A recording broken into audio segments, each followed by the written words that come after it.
नमस्कार। प्रांजल ज्ञान गंगा में आप सभी का स्वागत है। हम संक्षिप्त महाभारत का पाठ कर रहे हैं जिसमें कि शौप्तिक पर्व चल रहा है। कल हमने तीनों महारथियों का एक वन में विश्राम करना और वहां अश्वत्थामा का पांडवों को कपट पूर्वक मारने का निश्चय करके कृपाचार्य और कृतवर्मा से सलाह लेने की कथा को पढ़ा था। अब हम कथा में कृपाचार्य और अश्वत्थामा का संवाद की कथा को पढ़ेंगे। तब कृपाचार्य ने कहा, महाभाव, तुमने जो बात कही वह मैंने सुन ली। अब कुछ मेरी बात भी सुन लो। सभी मनुष्य, देव और पुरुषार्थ दो प्रकार के कर्मों से बंधे हुए हैं। इन दो के सिवा और कुछ नहीं है।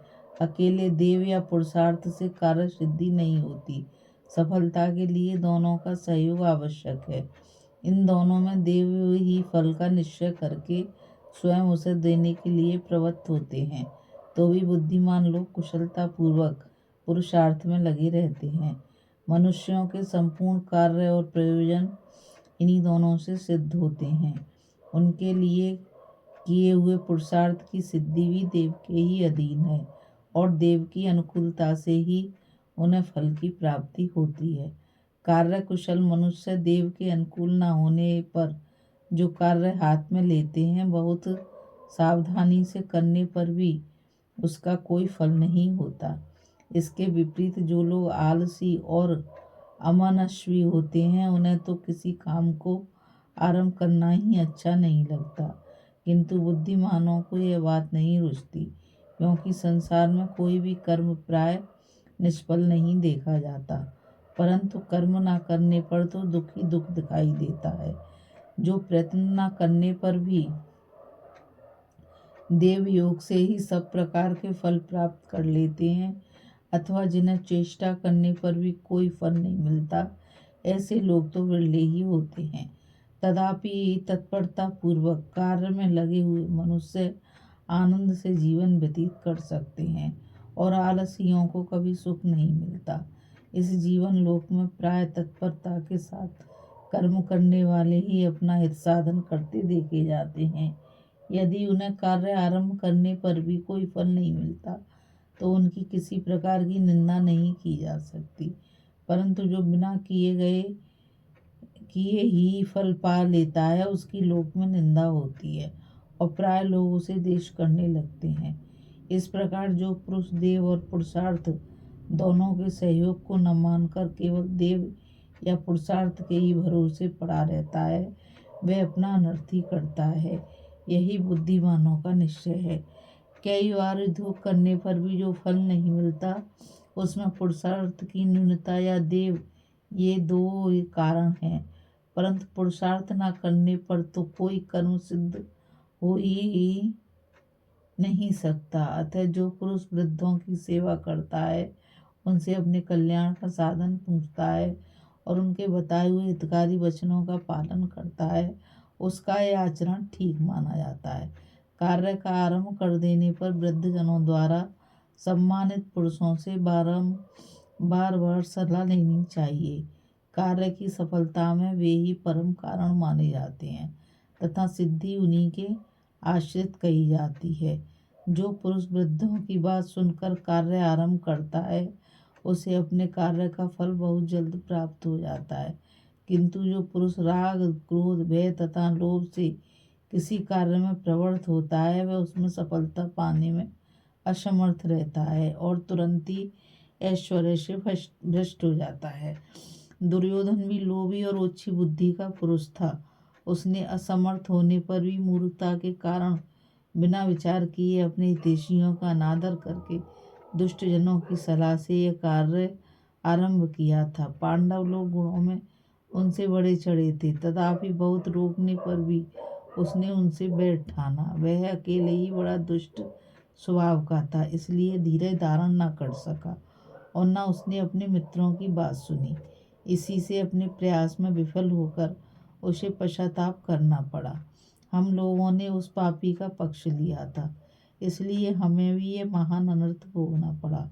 मैं बहुत सोचता हूँ, तथापि इस कष्ट से संतप्त होने के कारण मेरी बुद्धि को तो आज भी कोई हित की बात नहीं सूझती। मनुष्य जब स्वयं हिताहित का विचार करने में असमर्थ हो जाए तो उसे अपने सुहृदों से सलाह लेनी चाहिए। वही उसे बुद्धि और विनय की प्राप्ति हो सकती है और वही उसे अपने हित का साधन भी मिल सकता है।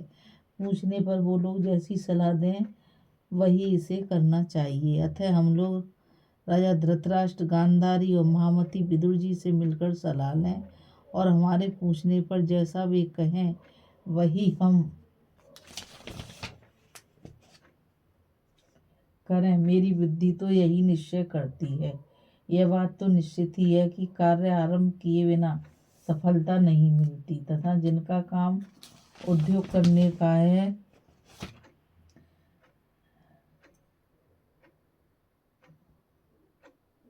करने पर भी सिद्ध नहीं होता, उनका तो प्रारब्ध ही खोटा समझना चाहिए।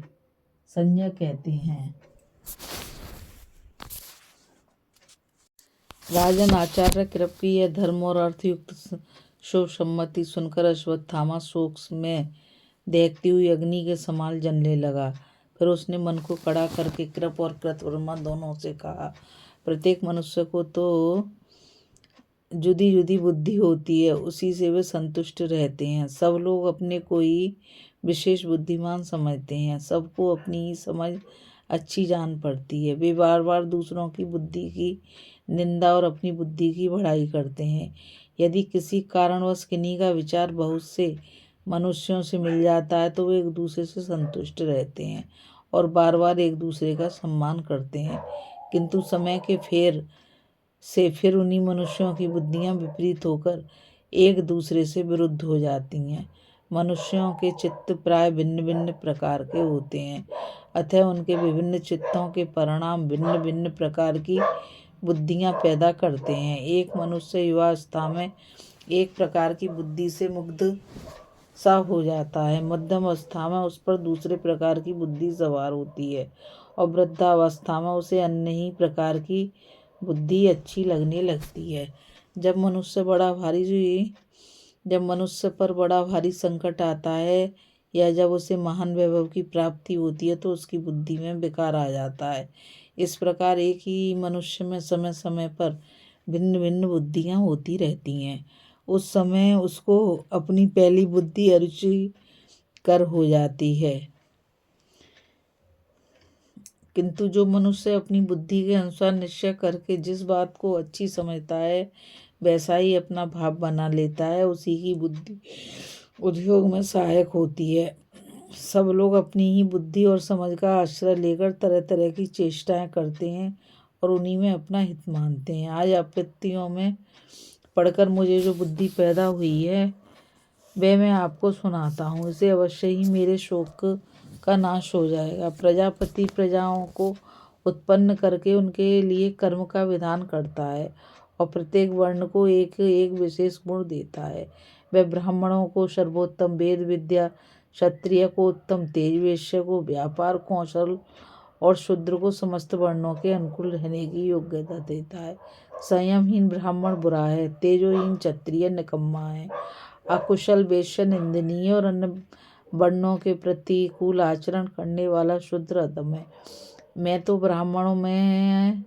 ब्राह्मणों के अत्यंत पूजनीय उत्तम कुल में उत्पन्न हुआ हूँ। मंदभाग होने से ही इस छात्र धर्म का अनुष्ठान कर रहा हूँ।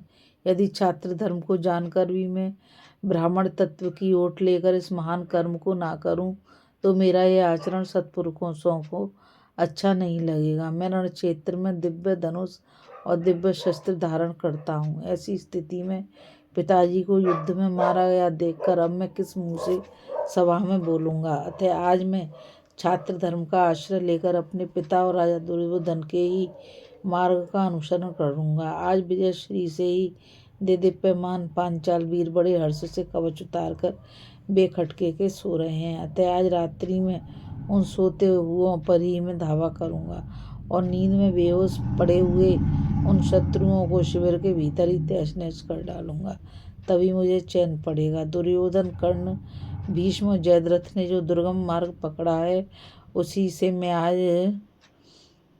मैं पांचालों को भी भेजकर छोड़ूंगा। आज रात्रि में ही मैं पशु के समान बलात् पांचाल राज धृष्टद्युम्न का सिर कुचल डालूंगा। आज रात्रि में ही मैं अपनी तीखी तलवार से सोए हुए पांचाल और पांडव वीरों के सिर उड़ा दूंगा तथा आज रात्रि ही में सोई हुई पांचाल सेना को नष्ट करके सुखी और सफल मनोरथ दूंगा। कृपाचार्य बोले, भैया तुम अपनी टेक से टलने वाले नहीं हो। आज पांडवों से बदला लेने के लिए तुम्हारा ऐसा विचार हुआ है सो ठीक है। कल सवेरा होने पर हम दोनों भी तुम्हारे साथ चलेंगे। आज तुम बहुत देर तक जगते रहे हो, इसलिए आज रात सो लो। इससे तुम्हें कुछ विश्राम मिल जाएगा, तुम्हारी नींद पूरी हो जाएगी और तुम्हारा चित्त भी ठिकाने पर आ जाएगा। इसके बाद यदि तुम शत्रुओं का सामना करोगे तो अवश्य ही उनका वध कर सकोगे। हम लोग भी रात भर सोकर नींद और थकान से छूट जाएं। रात बीतने पर हम शत्रुओं का संहार करेंगे। फिर जो भी शत्रु हमारा सामना करेंगे उन्हें हम तीनों मिलकर मारेंगे। जब संग्राम भूमि में मेरा और तुम्हारा साथ होगा और कृतवर्मा भी तुम्हारी रक्षा करेगा तो साक्षात इंद्र भी हमारे पराक्रम को सहन नहीं कर सकेगा। भैया कृतवर्मा और मैं पांडवों को युद्ध में परास्त किए बिना कभी पीछे पाँव नहीं रखेंगे। या तो हम संग्राम भूमि में पांडवों के सहित क्रोधातुर पांचालों का संहार करके ही लौटेंगे या वहीं प्राणों की बलि देकर स्वर्ग प्राप्त करेंगे। मैं तुमसे सच कहता हूँ, कल हम पूरे उद्योग से संग्राम में तुम्हारी सहायता करेंगे।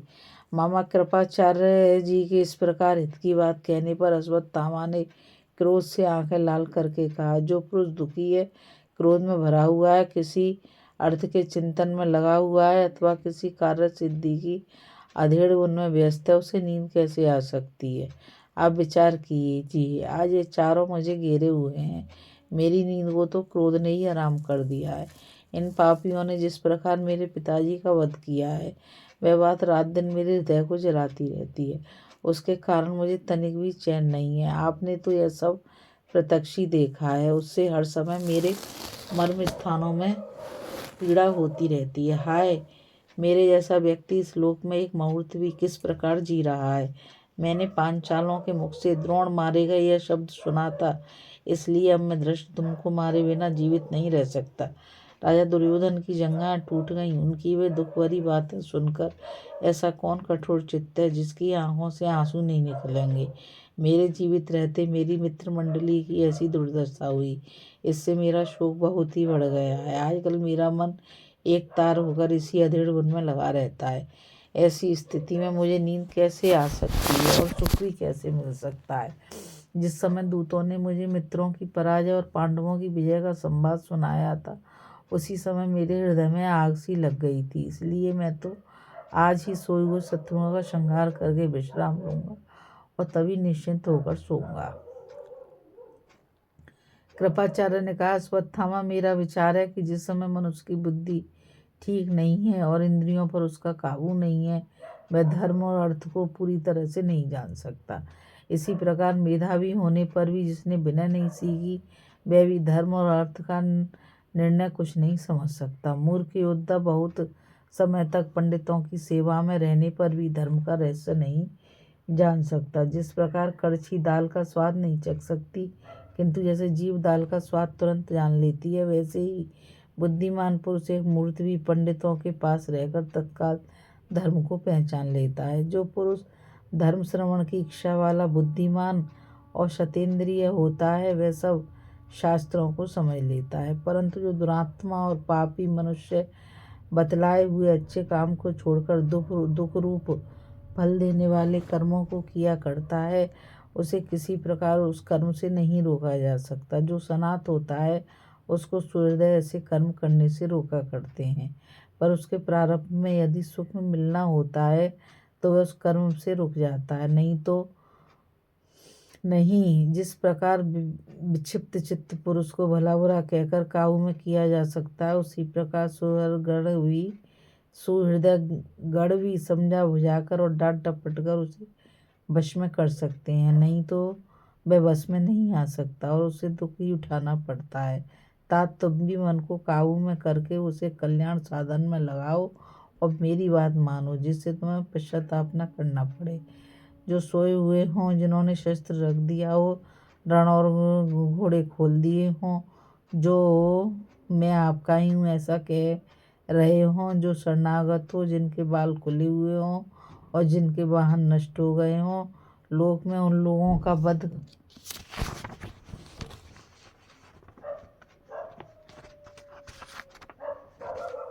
करना धर्मतः अच्छा नहीं समझा जाता। इस समय रात्रि में सब पांचाल भी निश्चिंतता पूर्वक कवच उतारकर निद्रा में अचेत पड़े होंगे। जो पुरुष उनसे इस स्थिति में द्रोह करेगा वह अवश्य ही बिना नौका के अगाध नरक में डूब जाएगा। लोक में तुम समस्त सजधारियों में श्रेष्ठ कहे जाते हो। अभी तक संसार में तुम्हारा कोई छोटा से छोटा दोष भी देखने में नहीं आया। तुम सूर्य के समान तेजस्वी हो, अतः कल जब सूर्य उदित हो तो सब प्राणियों के सामने अपने शत्रुओं को संग्राम में परास्त करना। अश्वत्थामा बोला, मामा जी आप जैसा कहते हैं निस्संदेह वह ठीक ही है, परंतु इस धर्म मर्यादा के तो पांडवों ने पहले ही सैकड़ों टुकड़े कर डाले। धृष्टद्युम्न ने प्रत्यक्ष ही आपके और समस्त राजाओं के सामने मेरे शस्त्रहीन पिता का वध किया था। रथियों में श्रेष्ठ कर्ण को जब उसका पहिया फंस गया और बड़े संकट में पड़ गया था, उसी समय अर्जुन ने मार डाला। भीष्म पितामह को भी शिखंडी की ओट लेकर अर्जुन ने उसी समय मारा था जब उन्होंने शस्त्र डाल दिए थे और वे सर्वथा निरायुध हो गए थे। वीरवर भूरी श्रवातु रण क्षेत्र में अनशन व्रत लेकर बैठ गए थे, परंतु सात्यकी ने सब राजाओं के चिल्लाते रहने पर भी इसी स्थिति में उन्हें मार डाला। महाराज दुर्योधन भी भीमसेन के साथ गदा युद्ध में भिड़कर सब राजाओं के सामने अधर्म पूर्वक ही गिराए गए। इसलिए भले ही मुझे कीट पतंगों की योनि में जाना पड़े, मैं भी अपने पिताजी का वध करने वाले इन पांचालों को रात में सोते हुए ही मार डालूंगा। मैंने तो काम करने का विचार किया है, उसके लिए मुझे बड़ी उतावली हो रही है। इस जल्दबाजी में मुझे नींद कैसे आ सकती है और चैन भी कैसे पड़ सकता है। संसार में ना तो कोई ऐसा पुरुष जन्मा है और न जन्मेगा ही जो पांचालों के वध के लिए किए हुए मेरे इस विचार को बदल सके। इस कथा में बस इतना ही।